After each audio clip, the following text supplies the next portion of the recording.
کسی اہل حدیث نے مسئلہ بیان کیا ہے کہ اگر شرمگاہ پہ ہاتھ لگ جائے غسل کرتے وضو ٹوٹ جاتا ہے. بعض روایات میں آتا ہے کہ یہ شرمگاہ پہ ہاتھ لگ جائے تو اس سے وضو ہے، لیکن یاد رکھو اس وضو سے مراد اصطلاحی وضو نہیں ہے بلکہ ہاتھ دھونا مراد ہے.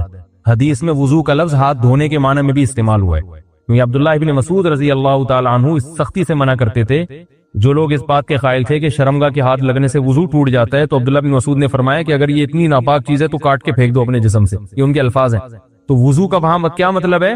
وہ دھونے چاہیے، کیونکہ اس بات کا امکان ہوتا ہے کیونکہ ناپاکی لگی بھی ہو. تو اور کیونکہ حدیث میں یہ بھی آتا ہے اونٹ کا گوشت کھانے کے بعد بھی وضو کا حکم ہے، تو وہاں بھی ہم کیا کہتے ہیں؟ مسئلہ اختلافی ہے. بعض ائمہ اس کے قائل ہیں، امام شافعی اس کے قائل ہیں کہ شرمگاہ کو ہاتھ لگنے سے وضو ٹوٹتا ہے.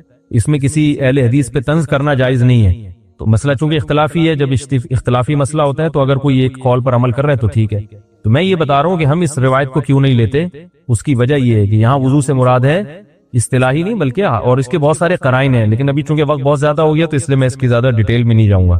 اچھی طرح سے استنجا کرنے کے بعد جب جا کر بیٹھتا ہوں تو محسوس ہوتا ہے کہ پیشاب کے قطرے نکل گئے ہیں 1-2. تو حضرت ایسے میں کو قوما تو لگا دیا کریں جہاں لگانا ہوتا ہے. حضرت ایسے میں ناپاکی ہو جاتی ہے یا نہیں، جبکہ یہ میرے ہاتھ میں نہیں ہے؟ اس سے بھی عذاب خبر ہوتا ہے. تو بھائی دیکھو، جب پیشاب کر لے نا، پیشاب سے فارغ ہو جائیں تو تھوڑی دیر اطمینان سے بیٹھے رہیں، ٹھیک ہے نا.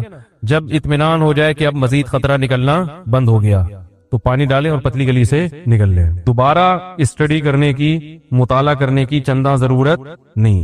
بالکل وہم ہو، شک ہو، اس سے وضو نہیں ٹوٹے گا.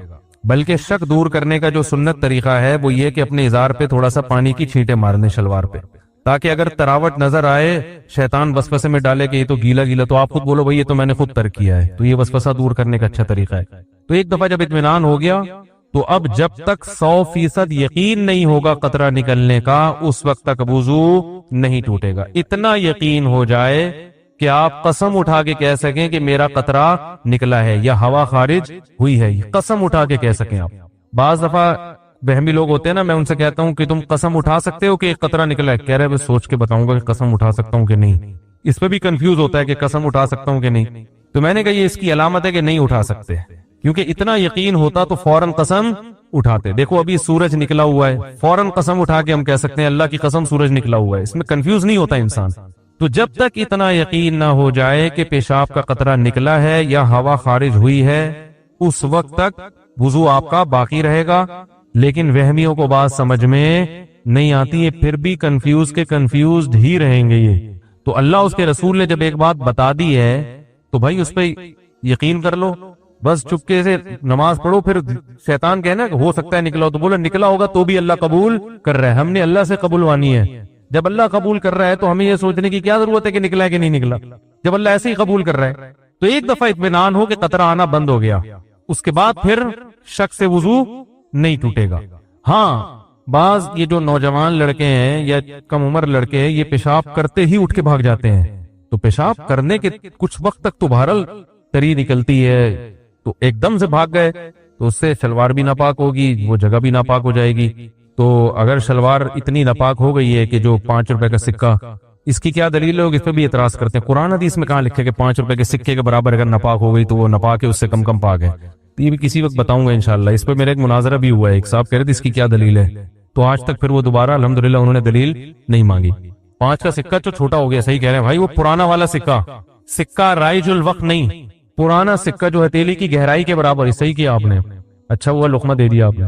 جو پرانا والا سکہ تھا جو ہتھیلی کی گہرائی کے برابر ہوتا ہے نا وہ سکہ، تو اس سے کم اگر نجاست لگی ہو تو وہ کیا ہے، کپڑے پاک رہیں گے. سمجھ میں آ رہی ہے بات؟ تو فوراً پیشاب کرتے ہی اٹھ کے بھاگ جانا ٹھیک نہیں ہے. پیشاب کرنے کے بعد تھوڑی دیر بیٹھیں، اطمینان کر لیں کہ اب تری آنا ختم ہو گئی ہے، تو بس اٹھ کے چلے جائیں. تو اور ختم ہو جاتی ہے تھوڑی دیر میں. اور اگر غور فکر میں لگے رہیں گے نا وہاں بیٹھ کے تو قیامت تک ختم نہیں ہوگی. یہ بتا دوں، قیامت آ جائے گی، پولیس بلوانی پڑے گی آپ کو واش روم سے باہر نکالنے کے لیے، کیونکہ وہمیوں کا کوئی علاج نہیں ہے دنیا میں. غسل کے دوران کیا سطر کو چھو سکتے ہیں؟ کیا غسل کے وقت ہم صفائی کی غرض سے اپنے سطر کی جگہ کو چھو سکتے ہیں؟ نیز کیا سطر کو چھونے سے وضو ٹوٹ جاتا ہے یا نہیں؟ ساجد صاحب مقبوضہ کشمیر سے پوچھتے ہیں. دیکھیے غسل کرتے ہوئے اپنے سطر کو ہاتھ لگا کے ہی دھویا جاتا ہے. آپ پتہ نہیں کس طرح سے، یعنی کیسے آپ کہہ رہے ہیں کہ ہاتھ لگا سکتے ہیں، تو ہاتھ نہیں لگائیں گے تو دھوئیں گے کیسے اس کو؟ تو ہاتھ لگا کے اچھی طرح سے اس کو دھونا چاہیے، جہاں بھی ناپاکی لگی ہوئی ہے، پھر ہاتھوں کو اچھی طرح دھونا چاہیے۔ صحیح بخاری مسلم کی حدیث ہے کہ آپ صلی اللہ علیہ وسلم پر جب غسل فرض ہوتا تھا تو آپ صلی اللہ علیہ وسلم سب سے پہلے اپنی جگہ سے جہاں بھی آپ نجاست لگی ہے اس کو اچھی طرح ہاتھ سے صاف کرتے تھے۔ اس کے بعد آپ صلی اللہ علیہ وسلم اپنے ہاتھ مبارک کو زمین پہ اچھی طرح سے رگڑ کے صاف کرتے تھے۔ یہ خود اس بات کی دلیل ہے کہ منی جو ہے ناپاک ہوتی ہے، کیونکہ غسل جنابت میں امی عائشہ فرماتی ہیں آپ صلی اللہ علیہ وسلم ایسا کرتے تھے، تو اس ہاتھ کو بھی جس پہ منی لگی ہوتی تھی اس کو بھی پھر آپ صلی اللہ علیہ وسلم زمین پہ اچھی طرح رگڑتے تھے تاکہ وہ بھی رگڑنے سے چیزیں پاک ہو جاتی ہیں۔ تو یہ نبی صلی اللہ علیہ وسلم کا طریقہ ہے کہ آپ جب واش روم میں جائیں تو آپ پہلے جہاں جہاں جسم پہ گندگی لگی ہے اس کو اچھی طرح سے دھوئیں، اس کے بعد ہاتھوں کو آپ اچھی طرح سے، آج کل زمین پہ مٹی نہیں ہوتی تو صابن ہے، صابن سے اچھی طرح سے آپ ہاتھ دھو لیں تو انشاءاللہ وہ پاک ہو جائیں گے، اور صابن نہیں ہے تو پانی سے اچھی طرح رگڑ لیں تو بھی ہو جائیں گے۔ یہ وہمیوں کے لیے میں نے بتا دیا، ورنہ وہمی جو ہے وہ صابن کے انتظار میں بیٹھا رہے گا، دوپہر کو نکلے گا وہ واش روم سے صبح کے گیا ہوا، وہ کہے گا مفتی صاحب نے کہا تھا صابن، تو صابن میں نے ویسی مثال دے دی، اس سے آسان ہو جاتا ہے، جرمز مر جاتے ہیں، لیکن اگر آپ پانی سے بھی اچھی طرح ہاتھ رگڑ لیں گے تو انشاءاللہ پاک ہو جائیں گے وہ۔ باقی یہ کہ سطر کو چھونے سے وضو نہیں ٹوٹتا، بعض فقہا کی رائے ہے کہ وضو ٹوٹ جاتا ہے، لیکن عبداللہ بن مسعود رضی اللہ تعالیٰ عنہ کا بھی قول ہے اور اسی پر امام حنیفہ کا فتویٰ ہے کہ سطر کو ہاتھ لگانے سے وضو نہیں ٹوٹتا، تو فقہ حنفی میں اسی پر عمل کیا جاتا ہے، نہ دیکھنے سے نہ ہاتھ لگانے سے۔ دیکھو ہم کو جو مذہب میں علماء کی ضرورت ہے نا، موٹی موٹی باتوں میں علماء کی ضرورت نہیں ہے۔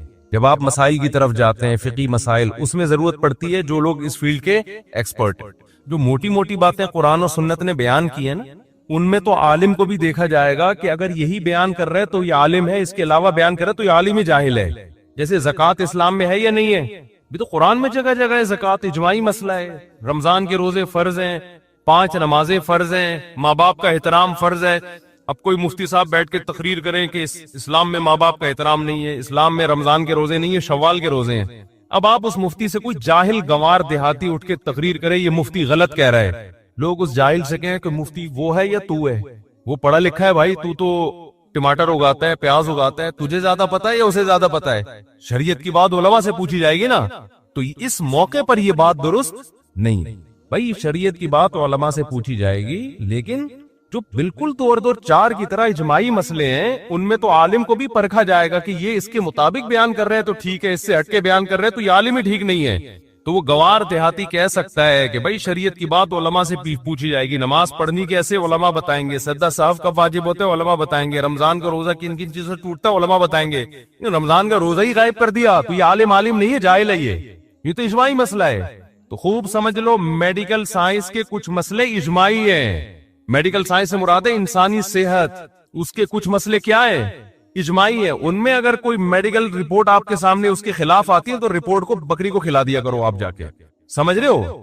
وہ اجماعی کیا ہے کہ نیچر کی بغاوت کبھی بھی صحت کے لیے مفید نہیں ہو سکتی۔ یہ جو لڑکے ہاتھ سے خواہشات پوری کرتے ہیں یہ نیچرل نہیں ہے، یہ نیچرل نہیں ہے۔ یہ ڈاکٹر تو کہے گا باڈی کو کوئی نقصان نہیں ہے، دیکھو جو لڑکوں سے بدفعلی کرتے ہیں باڈی کو ان کے کوئی نقصان ہوتا ہے؟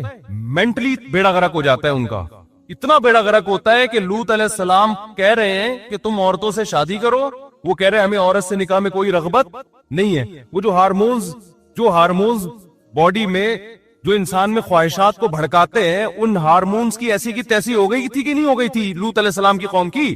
ابے کیا ہو رہا ہے، کیوں سمجھ میں نہیں آ رہا؟ تو اللہ نے آپ کے اندر ایک خواہش عورت کے لیے رکھی ہے، وہ ہاتھ سے پوری کر رہے ہو اور آپ کہہ رہے ہو کوئی نقصان نہیں ہوگا، تو کیوں نہیں ہوگا نقصان بھائی؟ جو کام جس کام کے لیے خدا نے پیدا کیا ہے، رکھا ہے، وہ آپ اس کے علاوہ اپنی پوری کر رہے ہو، یہ ڈاکٹر بیڑا غرق کر دیں گے آپ کا۔ میں کبھی بھی ڈاکٹروں کی فیلڈ میں ٹانگ نہیں اڑاتا، لیکن اگر ڈاکٹر ایسی باتیں کرنا شروع کر دے نوجوانوں کو برباد کر کے اخلاقی برائیوں میں بھی اور جسمانی خرابیوں میں بھی، تو ہمارا فرض بنتا ہے کہ اللہ نے تھوڑی بہت کھوپڑی ہمیں بھی عطا فرمائی ہے، اس کھوپڑی کو استعمال کرنا چاہیے۔ چیز نیچرل نہیں ہے، وقتی فائدہ ہو سکتا ہے، میں مانتا ہوں وہ نقصان نہیں ہوتے جو حکیم لوگ بتا رہے ہیں کہ پتہ نہیں یہ ہو جائے گا، تو یہ وہ بھی ڈرا ایسی چیزیں بتا رہے ہوتے ہیں جو غلط ہیں، لیکن میرے بھائی وہ فائدے بھی نہیں ہوں گے جو ڈاکٹر۔ قرآن مجید میں ہے ان اللہ لا یستحی من الحق، کہ اللہ تعالیٰ حق بات بیان کرنے سے حیا نہیں کرتے۔ حدیث میں بھی بعض ایسے مسائل کو اللہ کے رسول نے بیان کیا ہے صلی اللہ علیہ وسلم نے جو بظاہر حیا کے خلاف ہیں، مگر اس لیے بیان کیا کہ اگر آپ صلی اللہ علیہ وسلم بیان نہ کرتے تو لوگ ان بے شرمی کے کاموں میں مبتلا ہو جاتے۔ اسی وجہ سے میں بھی یہ ہمت کر رہا ہوں کہ ایک اور ایسا گناہ جس میں لوگ مبتلا ہیں اور وہ ہے حیا کے خلاف، مگر ہے بہرحال شریعت کا مسئلہ اور لوگ اس میں گناہ میں مبتلا بھی ہیں، اس لیے بتانا ضروری ہے۔ وہ یہ ہے کہ لوگ شادی کے بعد بھی آج کی نوجوان نسل زوجہ سے، بیوی سے غیر فطری طریقے سے ہم بستری کرتے ہیں، انٹرنیٹ پہ بےہودہ فلمیں دیکھتے ہیں، تو جو چیز انگریزوں کی دیکھ رہے ہیں کہ ان کے کلچر آہستہ آہستہ میڈیا کے ذریعے ہمارے معاشرے میں بھی آ رہا ہے۔ اللہ کے رسول صلی اللہ علیہ وسلم نے لعنت فرمائی ہے، ایک روایت میں ہے کہ اللہ اس کی طرف دیکھے گا نہیں کہ جو اپنی زوجہ سے پچھلے راستے سے ہم بستری کرے گا۔ یہ بیماری بھی، یہ گندگی بھی لوگوں میں پھیلتی جا رہی ہے، خاص طور پہ جن کو لڑکوں سے بدفعلی کی عادت پڑ جائے تو وہ زوجہ سے فطری راستے سے ہم بستری نہیں کرتے۔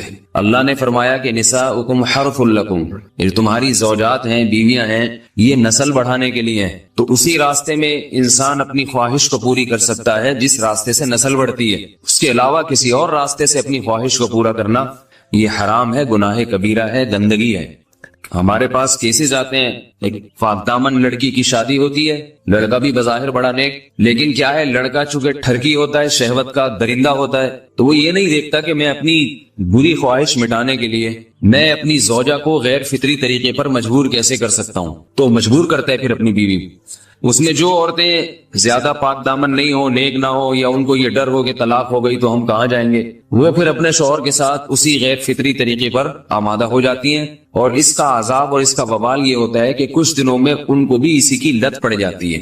انسان جب بھی کوئی غیر فطری راستہ اختیار کرتا ہے، آخرت کا عذاب تو بعد میں، دنیا کا عذاب یہ آتا ہے کہ پھر اس کو لذت فطرت میں آتی نہیں ہے، تو جو راستہ اللہ نے رکھے اس میں اس کو لذت نہیں آئے گی، وہ گندگی میں ہی گھسنے کی کوشش کرے گا، اس کی بھی فطرت خراب ہو جاتی ہے، اور جس کے ساتھ یہ بدفعلی کی جائے اس کی بھی فطرت خراب ہو جاتی ہے، وہ بھی پھر کسی کے قابل نہیں رہتے۔ تو اپنے جان پر رحم کرنا چاہیے، ہم انسان ہیں، ہم درندے نہیں ہیں، ہم گھوڑے نہیں ہیں، ہم گدھے نہیں ہیں، ہم جانور نہیں ہیں، ہم انگریز نہیں ہیں۔ انگریز نے تو حیا اور شرم کی تمام حدود کو توڑ دیا ہے، وہ تو درندے بن چکے ہیں، ہم تو درندے نہیں ہیں، ہم تو حلال کھاتے ہیں، پاک صاف رہنے کی کوشش کرتے ہیں، تو ہم ان کی جو کلچر دیکھ کے ہم ویسے درندے بننے کی کوشش کیوں کریں؟ تو یہ بہت بڑا وبال ہے، بہت بڑی برائی ہے جو ہمارے معاشرے میں آہستہ آہستہ جڑ پکڑتی جا رہی ہے، اور اس سے بیماریاں بھی پھیلتی ہیں، غیر فطری طریقہ ہے، بیماریاں بھی پھیلتی۔ ایسے کیسز آتے ہیں کہ جناب وہ مرد مجبور کر رہا ہے بیوی کو، اور وہ بیوی جو ہے ساتھ نہیں دیتی تو پھر اس کو طلاق کی دھمکیاں دیتے ہیں، ایسے کیسز بھی آتے ہیں۔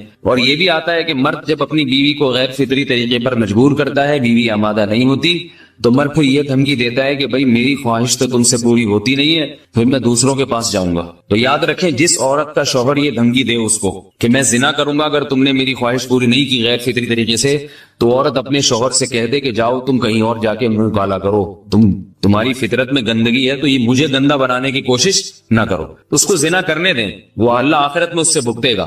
ہر بیماری کا اللہ نے علاج رکھا ہے۔ اللہ کے رسول صلی اللہ علیہ وسلم نے فرمایا، صحیح بخاری کی حدیث، ما انزل اللہ من داء الا انزل له دواء، کوئی بیماری ایسی نہیں ہے جو اللہ نے نازل کی ہو اور اس کے لیے دوا نہ رکھی ہو دنیا میں۔ تو اگر کسی کو ایسی لت پڑ گئی ہے غیر فطری کام کی تو اس کو چاہیے کہ وہ اپنا علاج کرائے، ڈاکٹر سے بھی رابطہ کرے، اور سب سے بڑا علاج یہ کہ کچھ وقت صبر کرے گا، چھوڑ دے گا کچھ عرصے کے لیے، تو خود بخود آہستہ آہستہ صحیح ہو جائے گا۔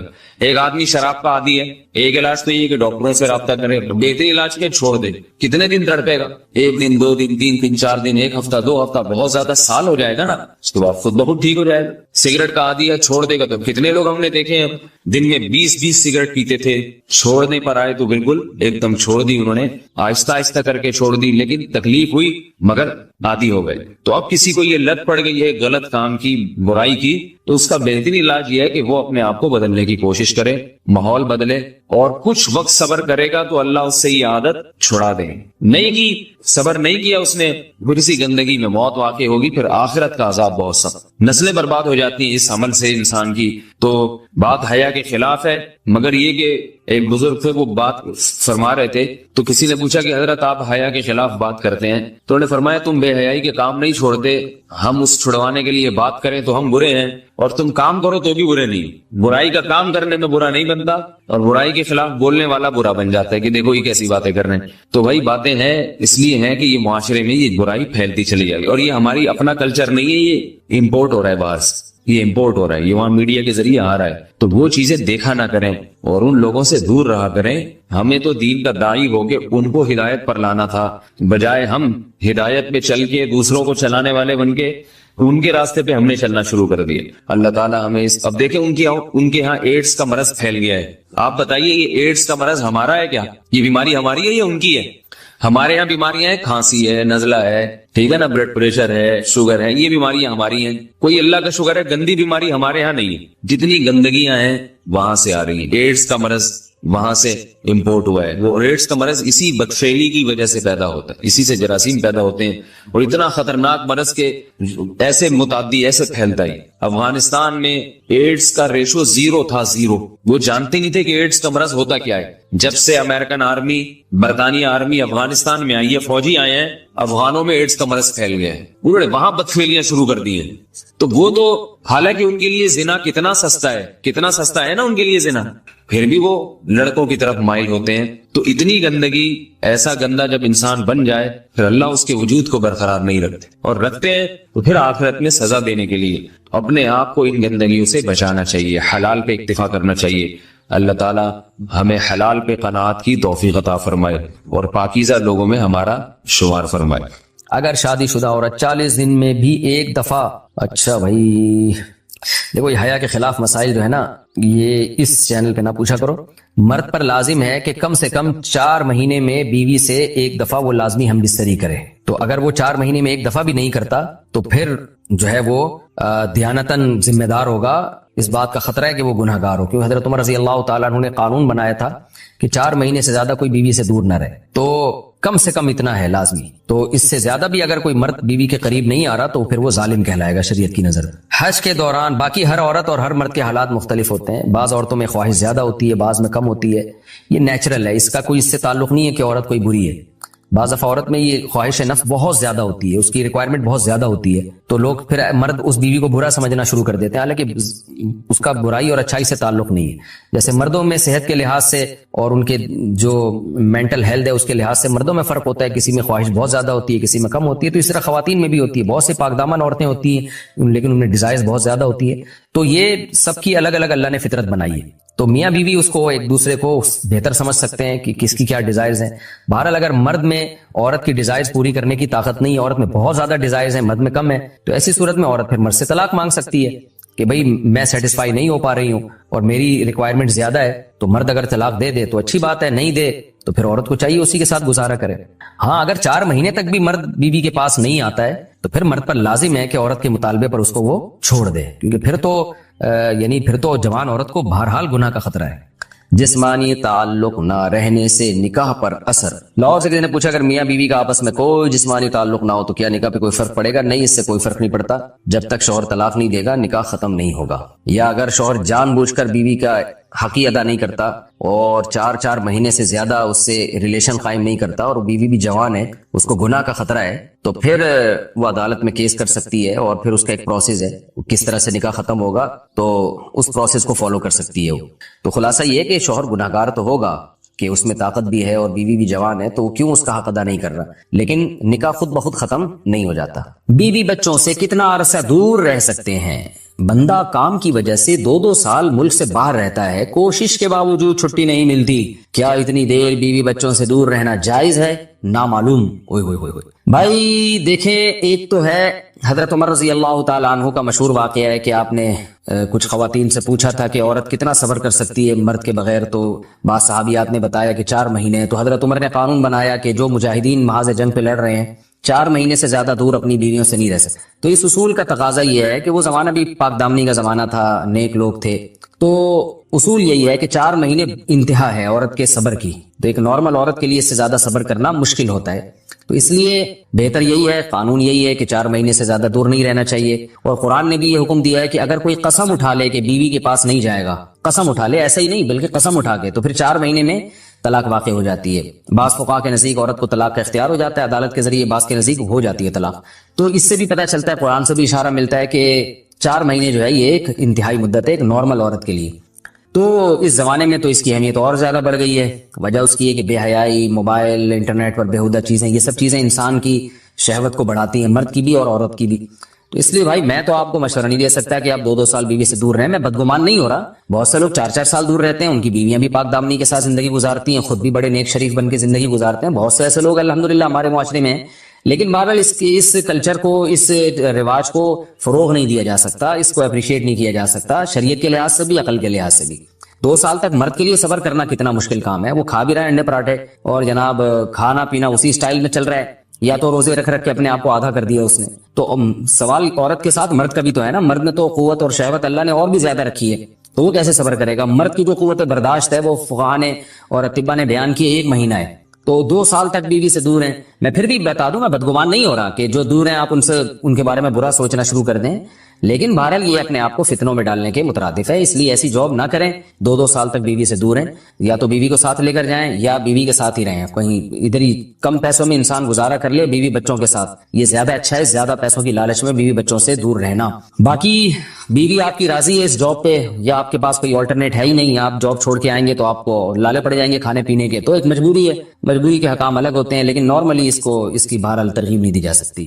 دیکھیں قرآن مجید میں اللہ نے ارشاد فرمایا نا، یوم یفر المرء من اخیہ وامہ وابیہ وصاحبتہ وبنیہ. قیامت کے دن کی ہولناکیوں کو اللہ نے بیان کیا کہ انسان اپنے باپ سے دور بھاگے گا، بیٹے سے دور بھاگے گا، بھائی سے دور بھاگے گا. جہاں بیوی کا تذکرہ آیا تو یہ نہیں کہا کہ بیوی سے دور بھاگے گا، بلکہ فرمایا اس سے دور بھاگے گا جو اس کے ساتھ رہا کرتی تھی. یعنی صاحب کہتے ہیں ساتھ رہنے والے کو، صاحبہ سے دور بھاگے گا. تو اس سے پتہ چلتا ہے کہ قرآن میں اللہ نے بیوی کو جو ڈیفائن کیا ہے نا، اس کی جو صفت بیان کی ہے وہ یہ کہ جو آپ کے ساتھ رہتی ہے. تو جب شادی ہو گئی تو سمجھو بیوی پھلترو کی طرح چپک گئی ہے آپ کے ساتھ، جہاں جاؤ گے آپ کے ساتھ جائے گی. تو قرآن سے بھی اشارہ ملتا ہے کہ بیوی سے ساتھ رہنے کی چیز ہے. اب آپ 2-2 سال، پھر ایک دفعہ تھوڑی ہوتا ہے کہ 2 سال کے لیے چلے گا 2 سال بعد واپس آئے. جو باہر جاب کرتے ہیں وہ تو پھر آئے 1 مہینے بعد پھر 2 سال کے لیے چلے گا. ان کی تو ساری جوانی باہر ہی گزر جاتی ہے. تو اس لیے مجھے یہ بہرحال سمجھ میں نہیں آتا ہے. شریعت کی روح سے یہ پسندیدہ کام نہیں ہے. بہت سخت مجبوری ہے تو ایک الگ بات ہے، لیکن اچھا کام نہیں ہے. غربت میں انسان بیوی بچوں کے ساتھ گزارا کر لے، یہ زیادہ بہتر ہے اس دولت سے جس میں انسان بیوی بچوں سے ہی دور ہو. کیا کرنا ہے ایسی دولت کا کہ آپ اپنے بیوی بچوں سے گھر بار سے دور ہیں. انسان جو شریف آدمی، عزت دار آدمی، اس کو تو گھر میں سکون ملتا ہے بھائی. عورت کا شوہر کے بغیر سسرال میں رہنا. اگر شوہر کام کے لیے گھر سے دور ہو، بیوی سسرال میں شوہر کے بغیر رہتی ہو، پردے کا کوئی لحاظ نہیں ہے، اس صورت میں بیوی کے لیے کیا حکم ہے؟ شوہر کے ساتھ رہے یا سسرال میں؟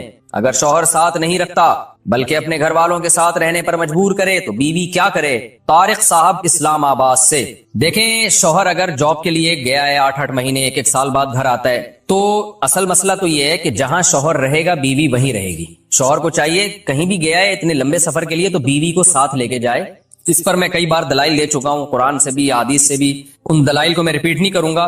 اس میں شوہر کو بھی فائدہ ہے، بیوی کا بھی فائدہ ہے. گناہ سے دونوں بچیں گے، فتنے کا اندیشہ کم ہوگا. اتنے عرصے اس دور میں بیوی سے دور رہنے میں انسان میں خطرہ ہوتا ہے کہ گناہ میں مبتلا نہ ہو جائے. اور پھر بیوی کے ساتھ ایک نوعیت کی ظلم اور زیادتی بھی ہے کہ آپ 8-8 9-9 مہینے اس کو چھوڑ کے چلے جاتے ہیں، تو یہ یعنی اس کی بیچاری کی بھی تو جوانی ساری برباد ہو جاتی ہے، پوری شوہر کے بغیر جوانی گزرتی ہے. تو اس لیے اصل حکم تو یہی ہے، شوہر جہاں رہے گا بیوی اس کے ساتھ رہے گی. لیکن بعض غریب لوگ ہوتے ہیں، ان کے پاس وسائل نہیں ہوتے، سعودی عرب میں مزدوری کی جاب کر رہا ہے، وہ بیوی کو ساتھ رکھ نہیں سکتا. اگر رکھے گا تو خرچے اتنے بڑھ جائیں گے کہ وہ کمائے گا کیا پھر. بعض لوگ مجبور ہوتے ہیں، دبئی میں رہ رہے کہہ رہے فلیٹوں کا کرایہ اتنا ہے، بیوی کو یہاں رکھا تو بھائی ہم بچے گا ہی کچھ نہیں ہمارے لیے. تو ایسی شدید مجبوری میں پھر میاں بیوی کمپرومائز کر سکتے ہیں. بھائی میں مجبور ہوں، کمانے کے لیے جا رہا ہوں، تمہیں بھی پتا ہے میں اگر یہاں رہوں گا تو وہی کھانے کے لالے پڑیں گے، تم ہی مجھے تنگ کرو گی پھر.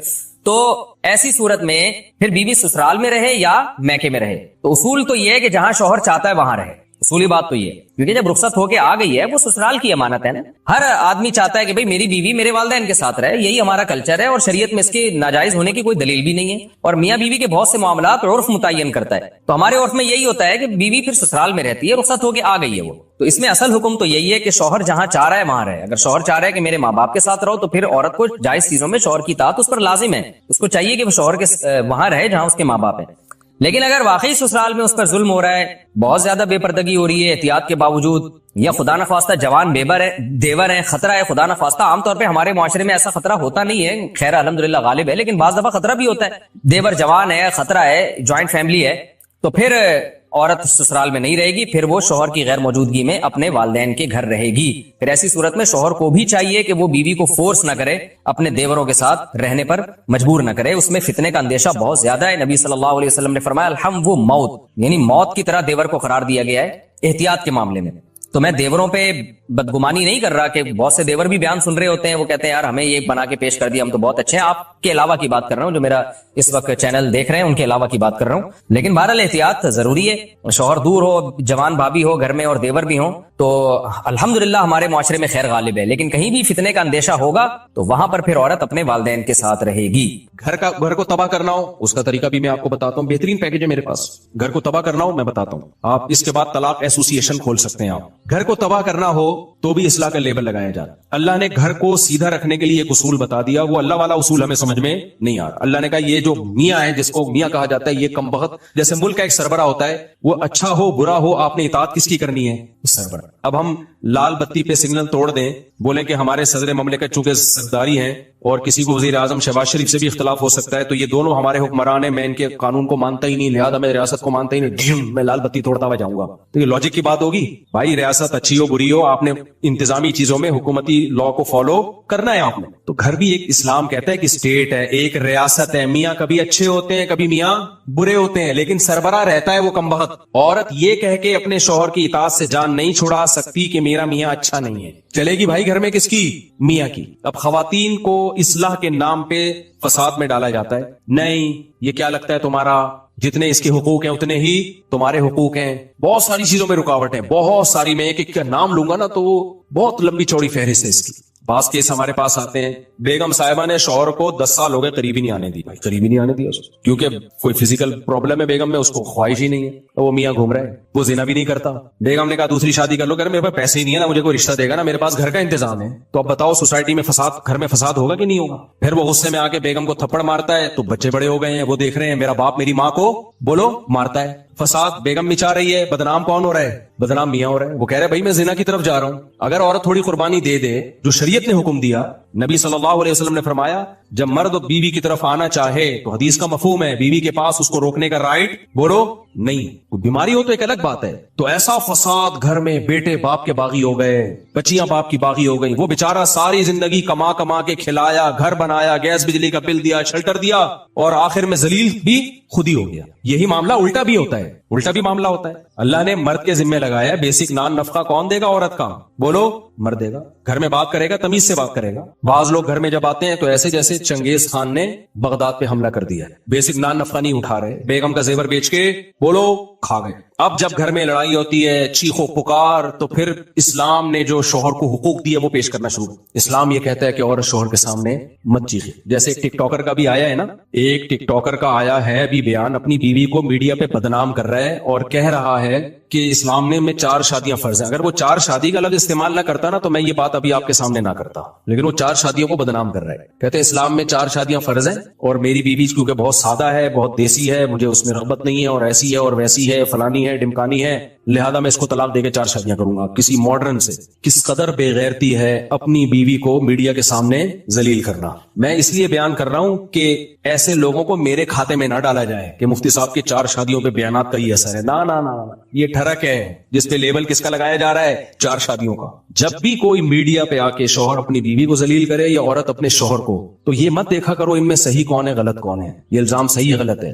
آپ ان سے بولو اللہ تعالیٰ نے میاں بیوی کو ایک دوسرے کا لباس بنایا ہے, لباس عیوب دکھاتا ہے یا چھپاتا ہے, بولتے کیوں نہیں؟ کس قدر بے غیرتی بے شرمی کی بات ہے. آپ دنیا کے سامنے آ کے اپنی بیوی کو ذلیل کر رہے ہو, دنیا کے سامنے آ کے بتا رہے ہو وہ ایسی ہے وہ ویسی ہے, کوئی شرم نہیں ہے آپ کو؟ اور پھر لیبل آپ لگا رہے ہو اسلام کا کہ اس کو میں چھوڑوں گا اور 4 کروں گا کیونکہ اسلام نے آپ کو اس کی اجازت دی ہے کہ آپ اپنی پردے دار بیوی کو دنیا کے سامنے ذلیل کرو.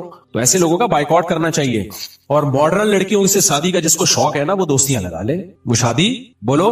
اسلام جب 4 کی آپ کو ترغیب دیتا ہے تو اسلام میں ترغیب ماڈرن اور بے پردہ لڑکیوں سے شادی کی ہے یا پردے دار سے شادی کی ہے, حیادار سے شادی کی. اچھا جس چیز کو وہ برائی کے طور پر پیش کر رہے ہیں نا میری بیوی میں یہ برائی, وہ اصل میں اچھائی ہے. وہ کیا ہے؟ عورت کا سادہ ہونا تو اچھائی ہے. تو وہ سورہ نور کی آیتیں اب سمجھ میں آئی ہمیں.